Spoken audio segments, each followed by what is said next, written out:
The Lexus NX provides a robust technology suite, but if you're new to this type of vehicle, it's going to be overwhelming to figure out how to use all of these different controls. So today we're going to step through how to use this 14-inch touchscreen infotainment system, as well as the center gauge cluster display and head-up display in the 2026 Lexus NX.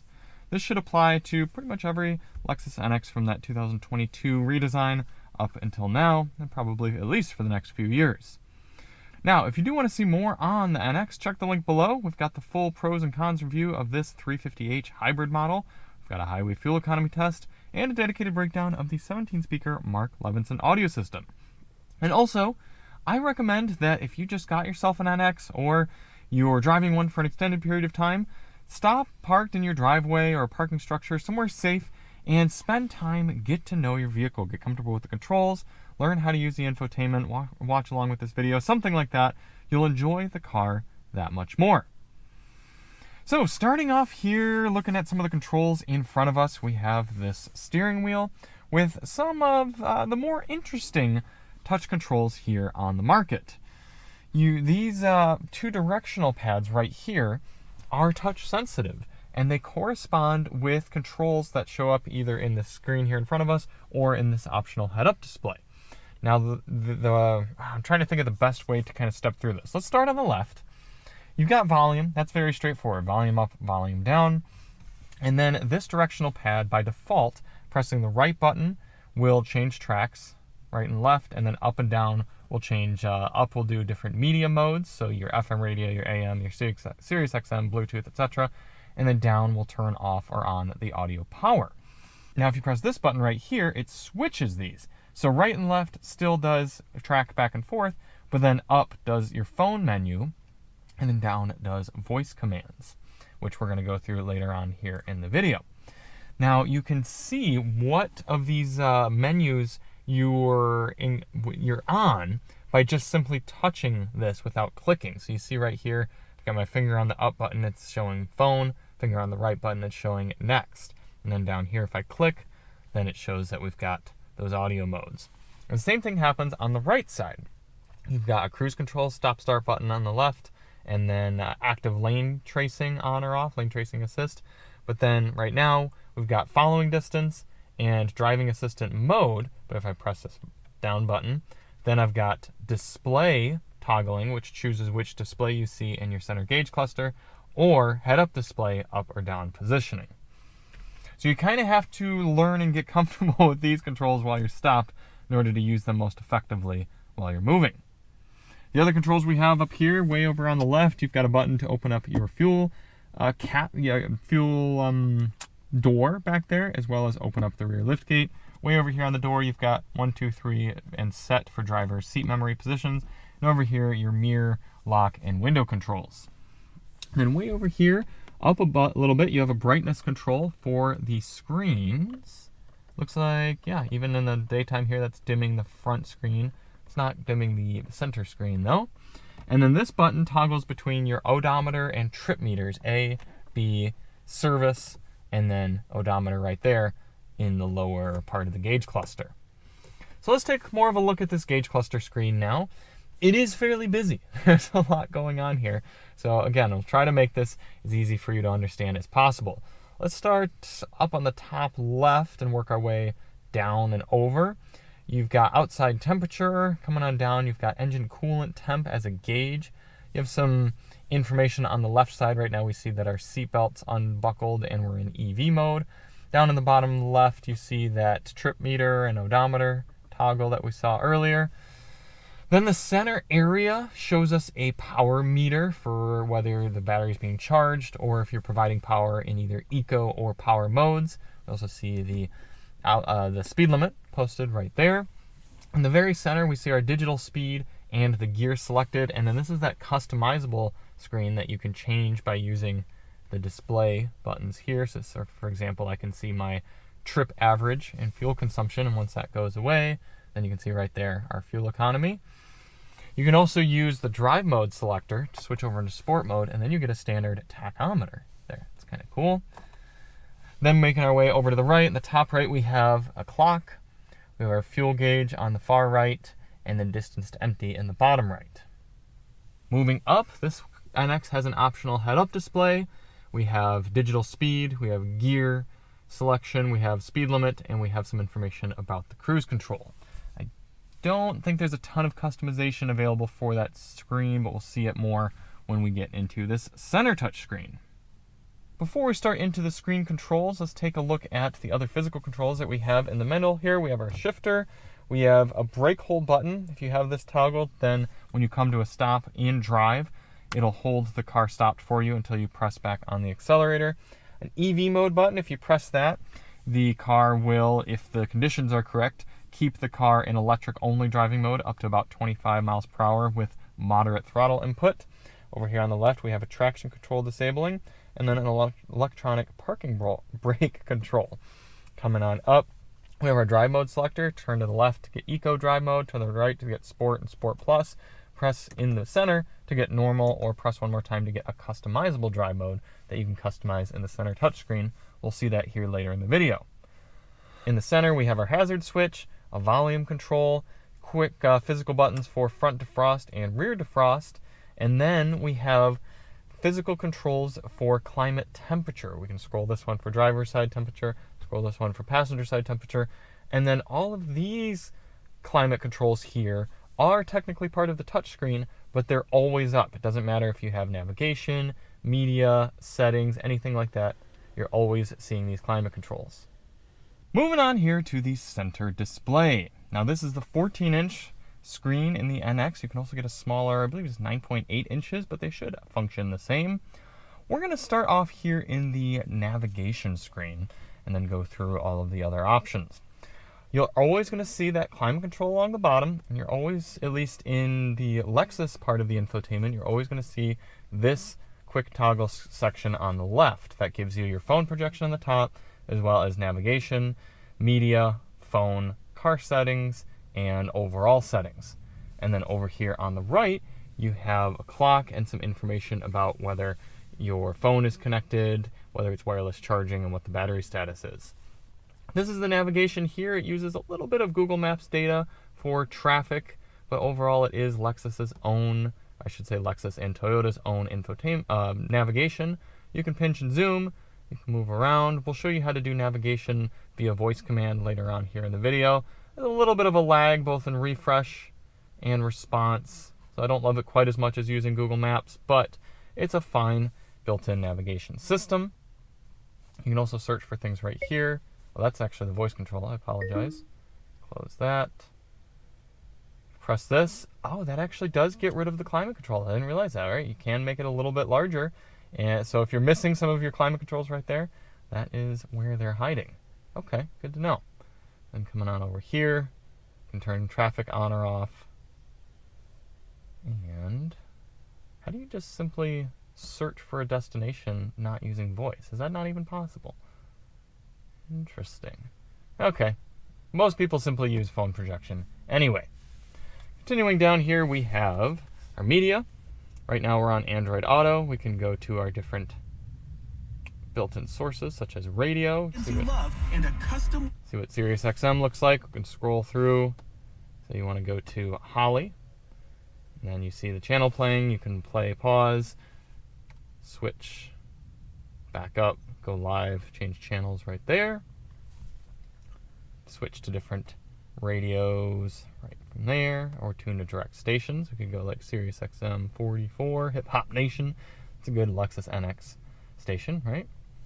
Continuing down on the left, if you have a phone connected, you can go to the phone screen, but if you're using Apple CarPlay or Android Auto, this is all you're going to see. If you're not using one of those two and you're just using Bluetooth, then you can make calls, view text messages and contacts from here. Then continuing down, we have the vehicle screen. This will give you information such as driving assistance on or off. If, say, for example, you're getting bothered by lane departure alerts or parking assist beepers, you can turn those on or off from here. Very straightforward menu. Trip information will show you your fuel economy for the last 15, I think that's miles. Not sure if that's minutes or miles, but you can also go to the history and see any saved fuel economy records there. Coming back. Energy flow, this is something I like to see in the hybrids. Shows you how charged your battery is. for the hybrid system, and then it'll show you what axles and what power methods are delivering power or receiving power around the vehicle. Tire pressure, nice to see, very straightforward tire pressure readout there. Vehicle alerts, if you had any maintenance issues or problems with the vehicle, it would tell you there in Vehicle Alert. Now making it down into settings, we're not going to go through every single setting in the vehicle, but we'll tell you what you need to know. First off, we get the current driver setting. This is kind of nice. If you have multiple Toyota or Lexus products, you can make a profile and then synchronize them between vehicles to save media and climate presets. And you can also have them go for different drivers. So say if you and your spouse both drive this vehicle, you can have their profile that they can load when they get in the car.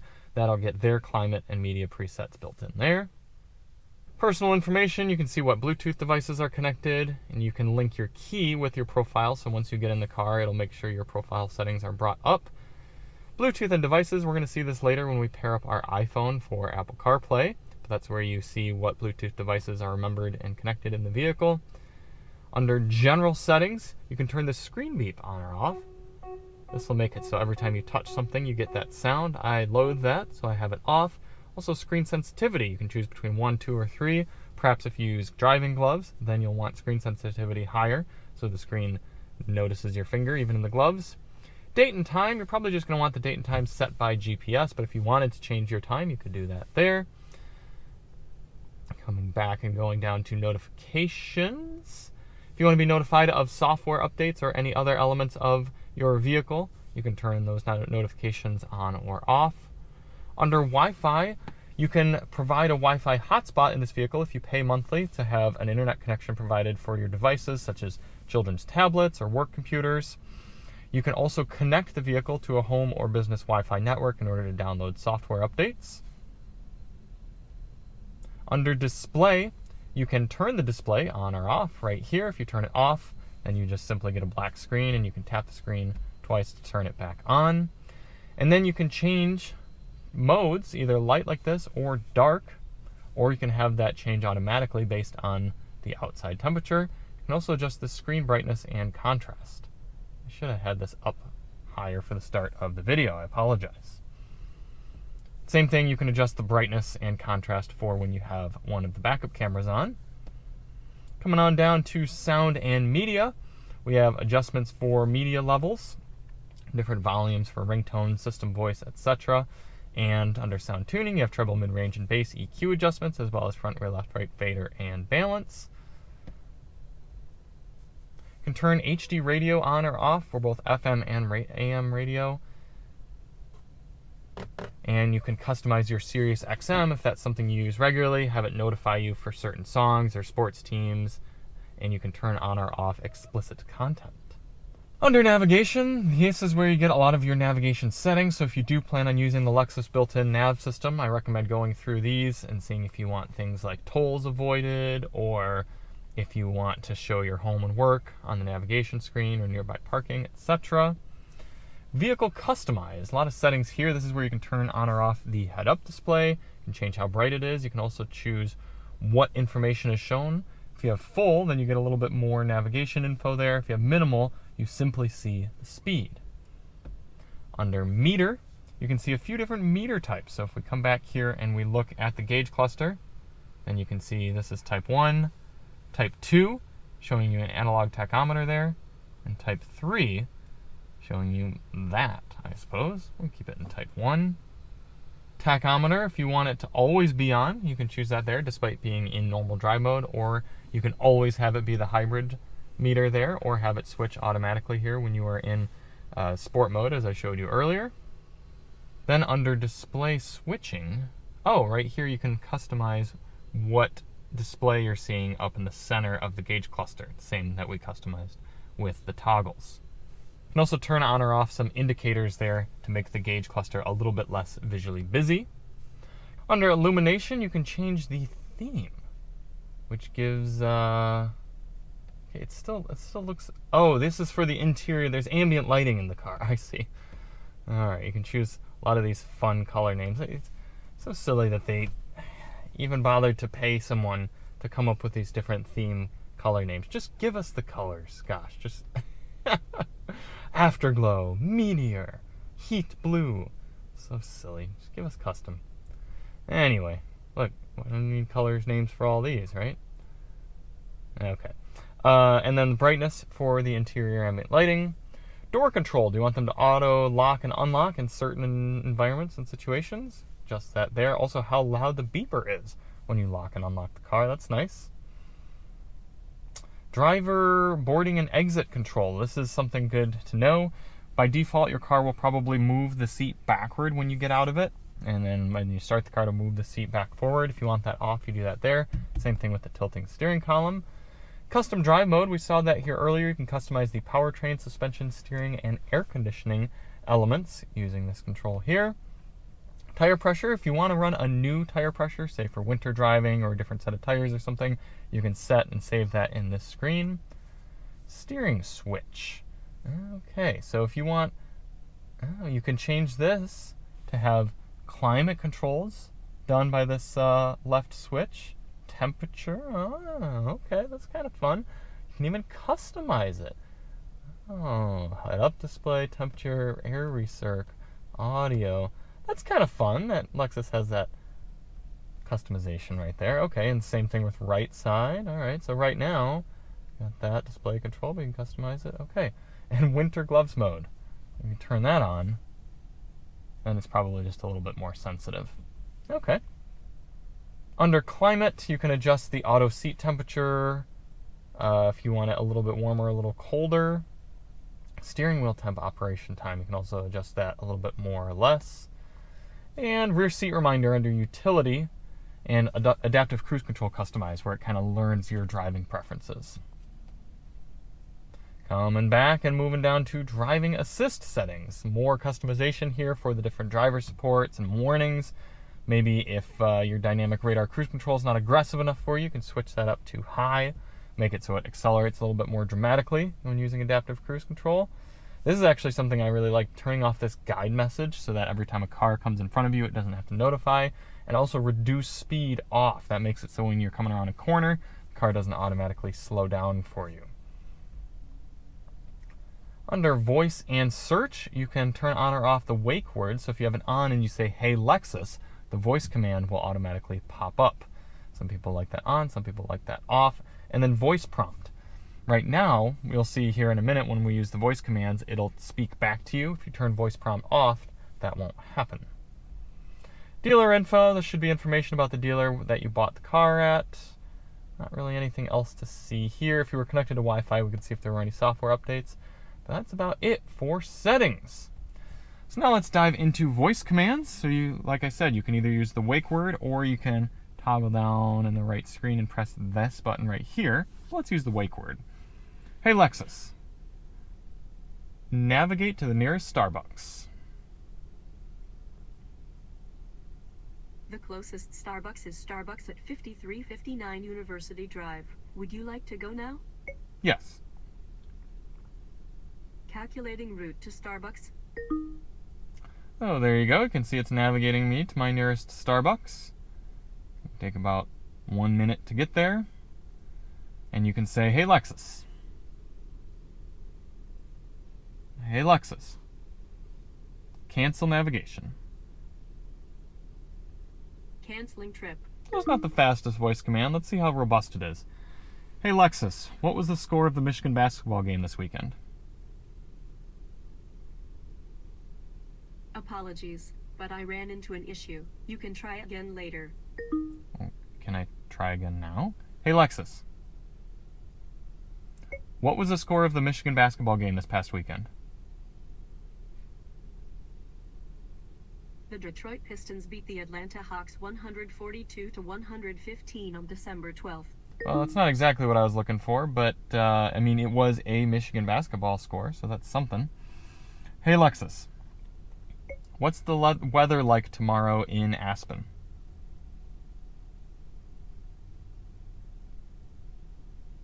Here is the weather for Aspen, Colorado on Tuesday, December 16th. Times of clouds and sun. Okay. All right, so that's something. So again, not the most robust system in the world, but it is functional. I do prefer the systems with the Android Automotive framework kind of just baked in, though. Now let's take a look at how to use Android Auto and Apple CarPlay. We're going to do Android Auto first, and we are paired wirelessly with our Google Pixel 9 Pro. We're going to go right up here to Android Auto. You can see it does take up the entire screen, so we lose that kind of Lexus menu right there on the left side. Now some of the new Lexuses, you can have that optionally stay up, but not here in the NX. This is our default screen, so we see Google Maps on the left, media on the right. If we go into Google Maps, it takes up the rest of the screen. We can move around. Good refresh there. Pinch and zoom working well. Showing us traffic. Yeah, pretty happy with that. Let's bring up YouTube Music here. Nice and responsive. Let's see what we're getting on a Super Mix. Some Young Gravy. We'll bring it back home. And we can see media on the right and nav on the left. Now I'll show you how to pair up an iPhone.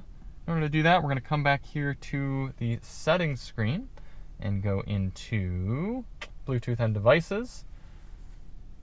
We're going to take our trusty iPhone 13 mini and go to the settings screen on the iPhone. I'm going to go to Bluetooth. Should bring my brightness up here.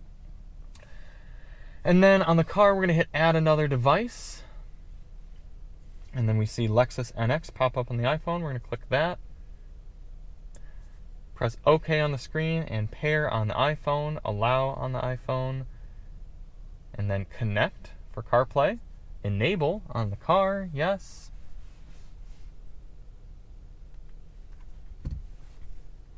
Wait a moment, and then there you go. Apple CarPlay coming up here, full screen. And, okay, so on CarPlay, you can press this right here, and then you pop up and get the Lexus hot toggle menu. So it's something that you don't get on Android Auto.